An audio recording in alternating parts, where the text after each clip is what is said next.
Oui, je suis pour l'écriture inclusive et plus globalement une communication égalitaire. Et je suis très hostile à l'écriture inclusive. Je suis favorable à une langue inclusive. J'ai beaucoup de réticences sur l'utilisation de l'écriture inclusive. Je suis favorable à l'écriture inclusive. Je suis plutôt favorable. Je suis favorable au langage inclusif.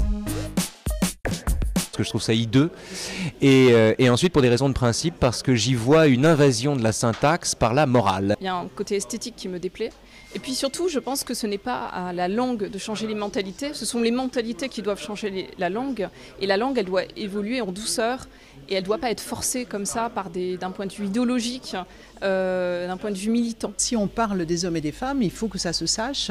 Il ne faut pas laisser des ambiguïtés. Si on a constamment des énoncés au masculin, les Français pensent cela, les agriculteurs trouvent que telle réforme est mauvaise, eh bien on invisibilise les femmes. Quand un politique ou une politique fait un discours, quand un enseignant est devant une classe, ça nous semble ou une enseignante, pardon, ça nous semble essentiel qu'il s'adresse aux lycéennes et aux lycéens, aux collégiennes et aux collégiens, et que donc l'ensemble de sa classe se sente concerné par ce qu'il est en train de dire. Si on veut effectivement réduire les inégalités, il faut être capable de se confronter à la question du langage. C'est pas un dogme l'écriture inclusive, c'est une pratique qui est libre.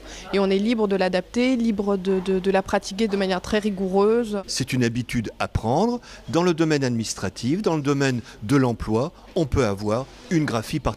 Après tout, l'histoire de la graphie française a vu l'adoption d'accents, de cédilles, pourquoi pas de points médians. C'est un signe qui est utilisé en catalan, par exemple, également en gascon. Donc c'est un signe qui est utilisé dans des langues françaises, dans les langues de France. Et comme le projet du clavier français, c'est de couvrir toutes les langues de France et les langues d'Europe, nous avions ce point dans notre arsenal.